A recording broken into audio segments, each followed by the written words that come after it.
Okay, thanks, Janice. So Janice went through the theory and talked about how life cycle thinking is applied on infrastructure, but also pretty much any consumer good, or it can be applied to any product or service.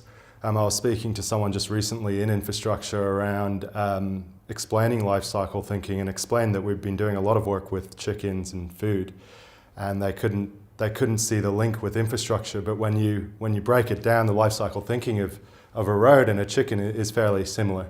You look at the same things, you look at similar impacts, but the whole thing is around looking at the life cycle of the product. So I'm going to spend just a short while thinking and talking about a project that I've worked on for a long period of time, which is North West Rail Link.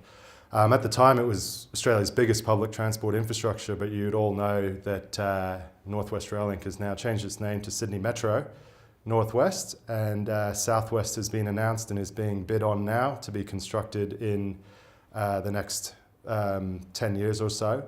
And even more recently, Western Metro out to Parramatta has been announced.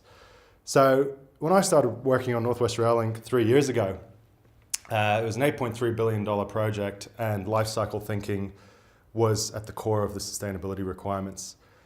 I don't think it was presented as life cycle thinking at the time, but it definitely included a life cycle thinking point of view.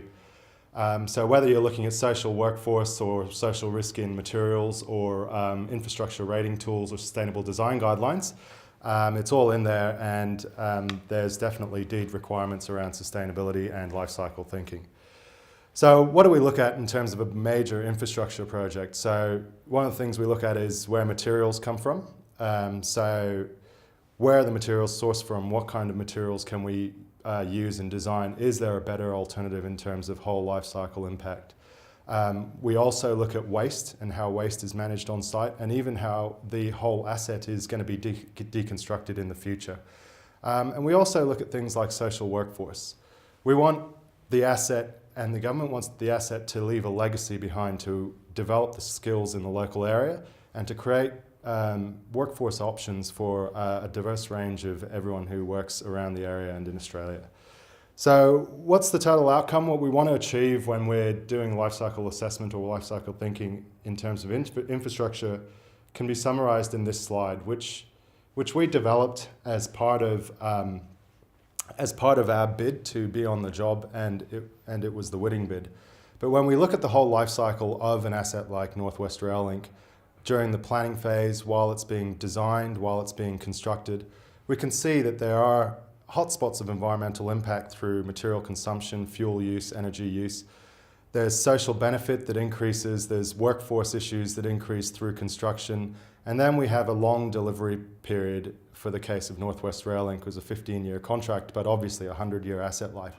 So we need to look at the asset as a life cycle, and we need to identify the hotspots, and we need to use life cycle thinking to be able to manage our decision-making and design and operation of the asset to make sure that we have the lowest impact possible over the whole course of the asset life. So that was a bit of an introduction into how we apply life cycle thinking in the real world. It's definitely becoming more and more mature, and even in the last 3 years, the requirements that the government has requested in terms of sustainability have gone more and more into a life cycle thinking, and there's more and more consideration of a whole of life approach to deliver and achieve the lowest cost, lowest impacts, and maximize social value. So I hope through our presentation we've given a good insight into the theory and the application of life cycle thinking, and thanks for listening to us for this time.